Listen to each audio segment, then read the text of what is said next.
இந்த வீடியோவை உங்களுக்கு வழங்குவோர் மாலை முரசு செய்திகள் தொலைக்காட்சியின் படிப்போம் ஜெயிப்போம் உயர்கல்வியை தேர்ந்தெடுப்பதில் உள்ள சந்தேகங்களை தீர்க்கும் நிகழ்ச்சி தினமும் மாலை 5 மணிக்கு. வணக்கம். மாலை முரசு செய்திகளை விரிவாக பார்ப்பதற்கு முன் தலைப்புச் செய்திகளை பார்க்கலாம். பொள்ளாச்சி பாலியல் வன்கொடுமை குற்ற செயலில் பாதிக்கப்பட்ட பெண்களுக்கு கூடுதல் நிவாரணம் வழங்க முதலமைச்சர் மு.க.ஸ்டாலின் உத்தரவு.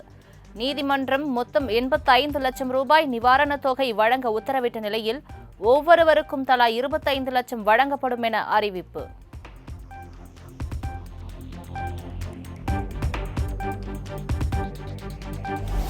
பொள்ளாச்சி பாலியல் வன்கொடுமை வழக்கில் நியாயத்திற்காக துணிச்சலுடன் போராடிய பெண்களின் தைரியம் பாராட்டுக்குரியது.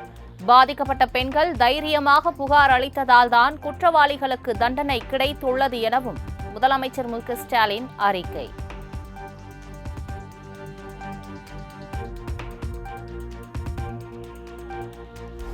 பொள்ளாச்சி பாலியல் வழக்கில் எடப்பாடி பழனிசாமி பொய்களை மட்டுமே கூறி வருவதாக முதலமைச்சர் மு.க.ஸ்டாலின் விமர்சனம். திமுக உறுதி அளித்தபடி குற்றவாளிகளுக்கு தண்டனை பெற்று தரப்பட்டுள்ளதாகவும் விளக்கம்.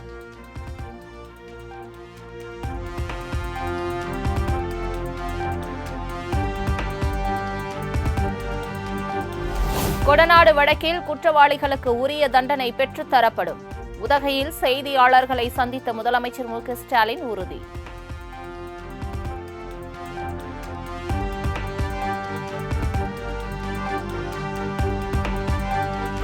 பொள்ளாச்சி வழக்கில் குற்றவாளிகளை கைது செய்ததும் சிபிஐக்கு மாற்றியதும் அதிமுக அரசு. விசாரித்து தீர்ப்பு வழங்கியது நீதிமன்றம். இதில் மாநில திமுக அரசுக்கோ ஸ்டாலினுக்கோ என்ன பங்கு இருக்கிறது? எடப்பாடி பழனிசாமி கேள்வி.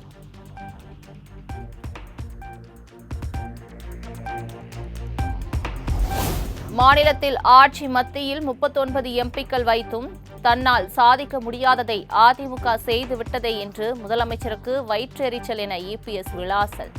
மக்களுக்கும் மாநிலத்திற்கும் நன்மை நடப்பதை கூட ஏற்க முடியாத உங்களை 2026 நிச்சயம் மக்கள் ஏற்கப் போவது இல்லை என காட்டும்.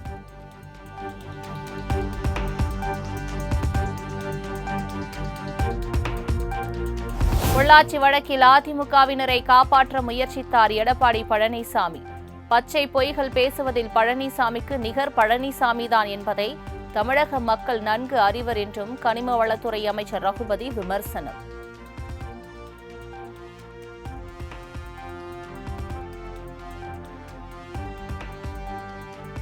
முதலமைச்சர் மு.க.ஸ்டாலின் கொடுத்த அழுத்தத்தின் காரணமாகவே வழக்கு பதிவு செய்யப்பட்டது. பொள்ளாச்சி பாலியல் வன்கொடுமை வழக்கு குறித்த இபிஎஸ் கருத்திற்கு அமைச்சர் சேகர்பாபு பதில்.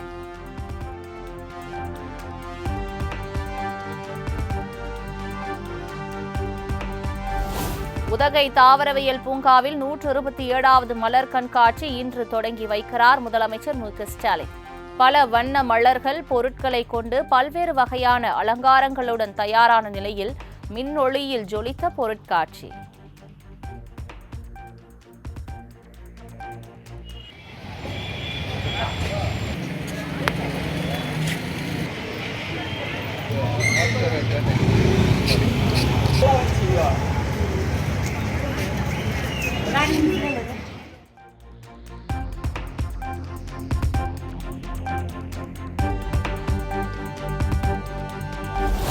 தமிழ்நாட்டில் திமுக ஆட்சியில்தான் பால்வளம் உச்சத்தை தொட்டுள்ளதாக அமைச்சர் மனோ தங்கராஜ் பெருமிதம்.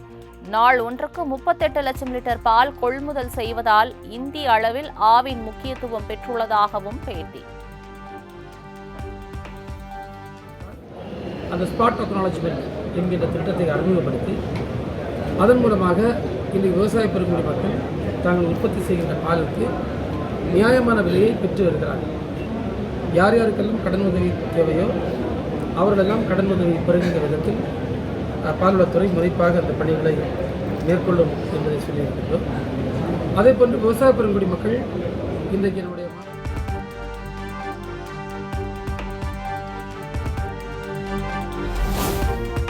தேசிய ஜனநாயக கூட்டணியில் ஓ பன்னீர்செல்வம் அணி தொடர்வது குறித்து இன்று முக்கிய முடிவு. தேசிய ஜனநாயக கூட்டணியில் தங்களை தவிர்க்க முடியாது எனவும் ஓபிஎஸ் ஆதரவாளர் வைத்தியலிங்கம் பேட்டி. நாளைக்கு ஈவினிங் சொல்லிட்டான். அண்ணன் ஃபைனலாக சொல்லுவார் மீட்டிங் முடிஞ்ச உடனே. பிஜேபி இருக்கிறீங்களா இன்னும்? நான் சொல்கிறது கேளுங்க, நாளைக்கு ஈவினிங் சொல்லுவார். முக்கியத்துவம் இருக்குதுன்னு நினைக்கிறீங்களா உங்களுக்கு? அதிமுக பாஜக எங்களை தவிர்க்க முடியாது.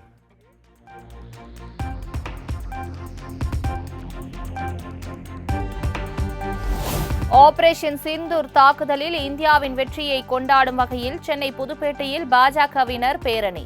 பாகிஸ்தான் உலக வரைபடத்தில் இல்லாமல் போகும் நாள் வெகு விரைவில் வரும் என பாஜக மாநில தலைவர் நயினார் நாகேந்திரன் பேச்சு.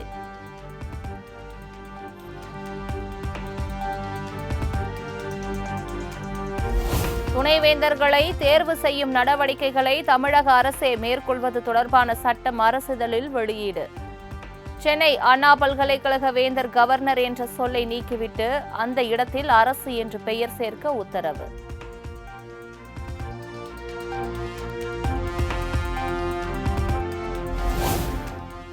தமிழக பல்கலைக்கழகங்களில் துணைவேந்தர்களை நியமிக்கும் அதிகாரத்தை அரசுக்கு வழங்கி நிறைவேற்றப்பட்ட சட்டங்களை எதிர்த்து மனு தாக்கல். மத்திய மாநில அரசுகள் பதில் அளிக்க சென்னை உயர்நீதிமன்றம் உத்தரவு.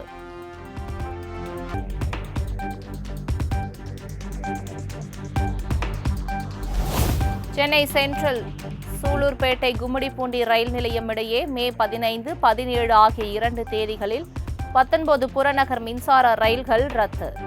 கவரப்பேட்டை யார்ட் பகுதியில் நடைபெறும் பராமரிப்பு பணி காரணமாக தெற்கு ரயில்வே அறிவிப்பு.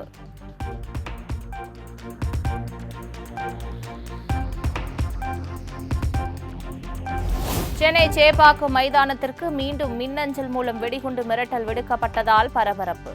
மோப்பநாய் உதவியுடன் தீவிர சோதனை மேற்கொண்ட போலீசார்.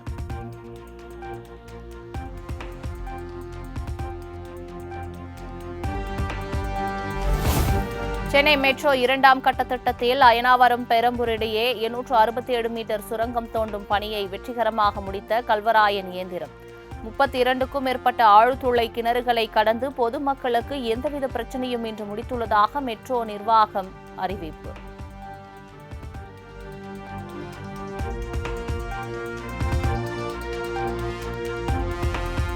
சென்னை கோயம்பேட்டில் டயர் வெடித்து சாலையோர வியாபாரியின் கடைக்குள் புகுந்த கார். படுகாயமடைந்த 2 பெண்கள் மருத்துவமனையில் அனுமதிக்கப்பட்ட நிலையில் விபத்து குறித்து கோயம்பேடு போலீசார் விசாரணை.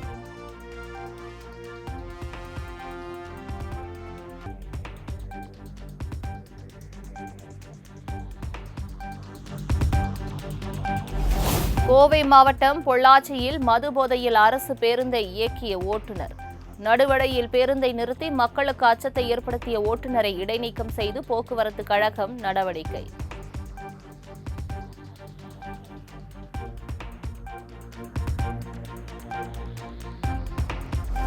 சேலம் மாவட்டம் சங்ககிரியில் ஓடும் பேருந்திலிருந்து 9 மாத குழந்தை வெளியில் விழுந்து உயிரிழந்த சம்பவம்.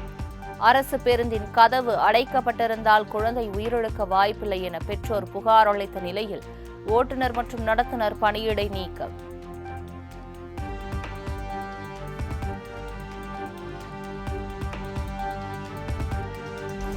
கோவை கோவில்பாளையம் அருகே நாட்டு துப்பாக்கி வைத்திருந்த ரவுடி ஹரிஸ்ரீயை சுட்டுப்பிடித்த போலீஸ். குற்ற வழக்கு தொடர்பாக விசாரிக்க சென்றபோது நடைபெற்ற துப்பாக்கிச் சூட்டால் பரபரப்பு.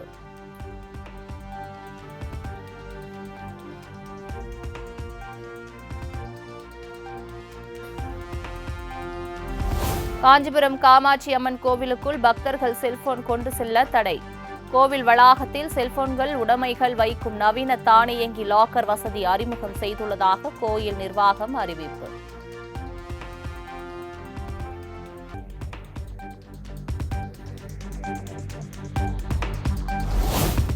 மதுரை சித்திரை திருவிழாவில் தடம் பார்க்கும் நிகழ்வில் வைகை ஆற்றில் மீண்டும் எழுந்தருளினார் கள்ளழகர்.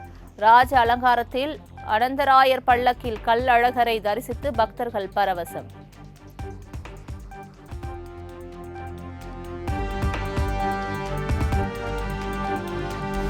மதுரை திருப்பரங்குன்றம் முருகன் கோவிலில் ஜூலை 14ஆம் தேதி மகா கும்பாபிஷேகம். ஜூலை 10ஆம் தேதி யாகசாலை பூஜைகள் தொடங்கும் என கோயில் நிர்வாகம் அறிவிப்பு.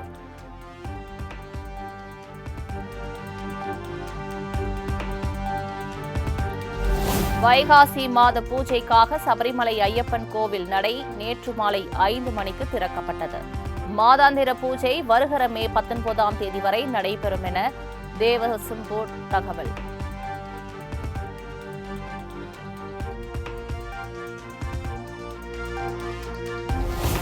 கரூர் மாவட்டம் குளித்தலையில் சூறைக்காற்றுடன் பெய்த மழையால் சாலையில் முறிந்து விழுந்த மரம். இலங்கை தமிழர் குடியிருப்பு பகுதியில் வீட்டு தகர கூரைகள் பறந்ததால் மக்கள் அவதி.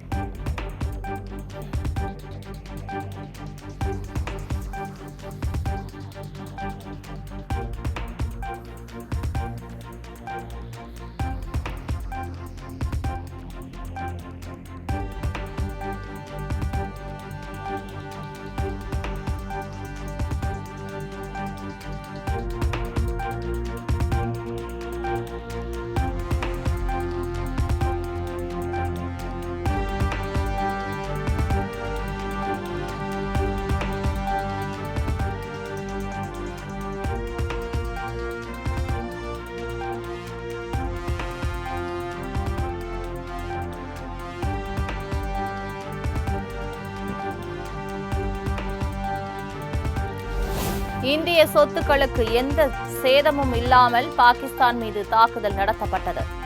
ஆபரேஷன் சிந்தூர் குறித்து மத்திய அரசு விளக்கம்.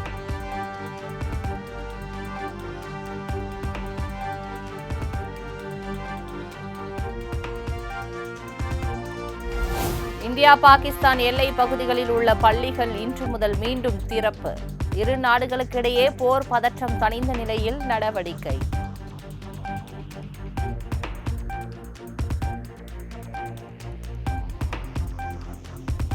ஆபரேஷன் சிந்தூரில் முக்கிய பங்காற்றிய ராணுவ அதிகாரி கர்னல் சோஃபியா குரேஷியை இழிவுபடுத்திய மத்திய பிரதேச அமைச்சர் விஜயஷா மீது வழக்கு பதிவு. உடனடியாக எஃப்ஐஆர் பதிவு செய்ய வேண்டும் என அம்மாநில டிஜிபிக்கு உயர்நீதிமன்றம் உத்தரவு.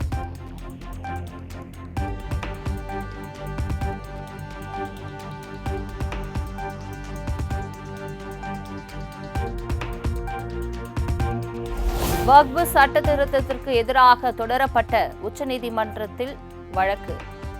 தலைமை நீதிபதி PR கவாய் தலைமையிலான அமர்வு இன்று விசாரணை.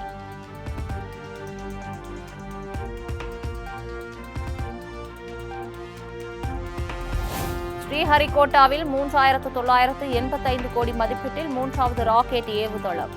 பிரதமர் மோடி தலைமையில் நடைபெற்ற பாதுகாப்புக்கான மத்திய அமைச்சரவை கூட்டத்தில் ஒப்புதல்.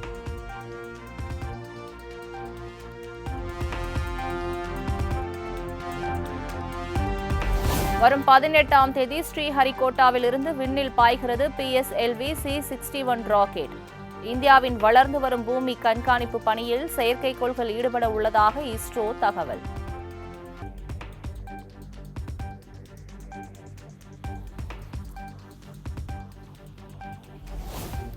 பகல்காம் தாக்குதல் விவகாரத்தில் துருக்கி, அஜர்பைஜான் நாடுகள் பாகிஸ்தானுக்கு ஆதரவு அளித்ததன் எதிரொலி. இரு நாடுகளுக்கும் சுற்றுலா செல்வதற்கான இந்தியர்களின் முன்பதிவு 60% சரிவு.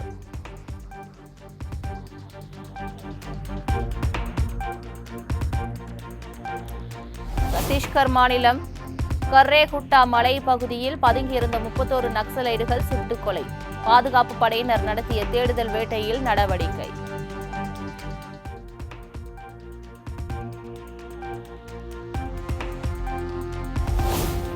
சீன அரசு ஊடகமான குளோபல் டைம்ஸின் எக்ஸ் தள கணக்கிற்கு தடை விதித்தது இந்தியா.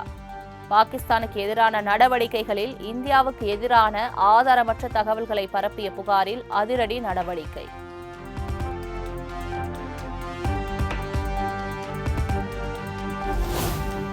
துருக்கி பல்கலைக்கழகத்துடன் டெல்லி ஜவஹர்லால் நேரு பல்கலைக்கழகம் மேற்கொண்ட ஒப்பந்தம் நிறுத்தி வைப்பு. நாட்டின் பாதுகாப்பு கருதி நடவடிக்கை என ஜவஹர்லால் நேரு பல்கலைக்கழகம் விளக்கம்.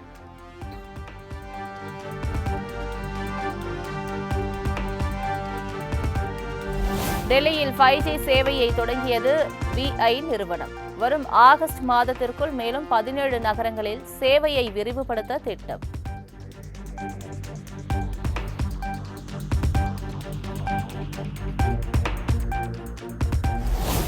கேரள விமான நிலையத்தில் 40 கோடி மதிப்பிலான 34 கிலோ உயர் ரக கஞ்சா சாக்லேட்களில் கலந்த 15 கிலோ மெத்தவட்டமைன் பறிமுதல். தாய்லாந்திலிருந்து விமானத்தில் கஞ்சா கடத்தி வந்த 3 பெண்களை கைது செய்து சுங்கத்துறை அதிகாரிகள் விசாரணை.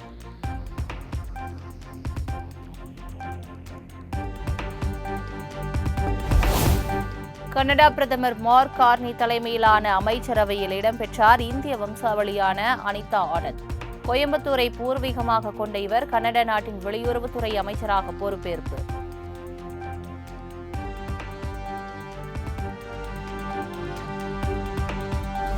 அமெரிக்காவிடமிருந்து 160 விமானங்களை கொள்முதல் செய்கிறது கட்டார்.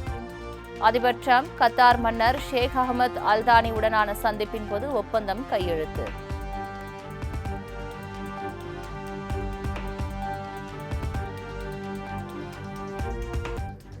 வெளிநாட்டு வீரர்களுக்கு மாற்றாக மீதமுள்ள ஐபிஎல் போட்டிகளில் வேறு வீரர்களை பயன்படுத்திக் கொள்ள அணிகளுக்கு ஐபிஎல் நிர்வாகம் அனுமதி. மாற்றாக சேர்க்கப்படும் வீரர்கள் நடப்பு தொடரில் மட்டுமே விளையாட முடியும் என்றும் 2026 ஐபிஎல் தொடரில் அவர்களை எந்த அணியும் தக்க வைக்க முடியாது என்றும் விளக்கம்.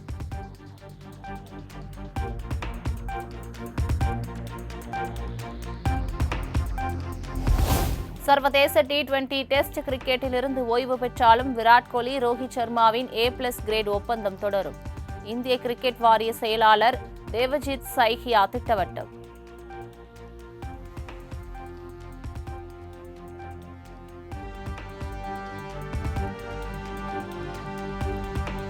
டெஸ்ட் கிரிக்கெட் போட்டியில் நம்பர் 1 ஆல்ரவுண்டராக இந்திய அணி வீரர் ரவீந்திர ஜடேஜா தேர்வு.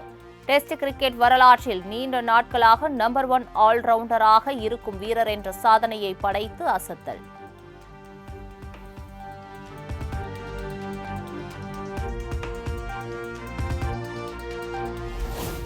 ஒலிம்பிக் போட்டியில் 2 பதக்கங்கள் வென்று சாதனை புரிந்த நீரஜ் சோப்ராவுக்கு ராணுவத்தில் கௌரவ பதவி. சுபேதாராக இருந்த நீரஜ் சோப்ராவுக்கு லெப்டினன்ட் கர்னல் பதவி வழங்கியது மத்திய அரசு.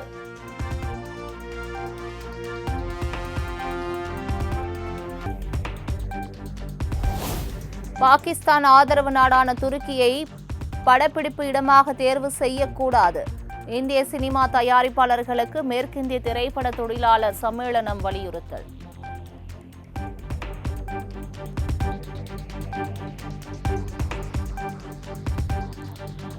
மணிரத்னம் இயக்கத்தில் நடிகர்கள் கமலஹாசன், சிம்பு நடிப்பில் உருவாகியுள்ள தக் லைஃப் திரைப்படம் வருகிற 24ஆம் தேதி சென்னையில் இசை வெளியீட்டு விழா நடைபெறும் என படக்குழு அறிவிப்பு.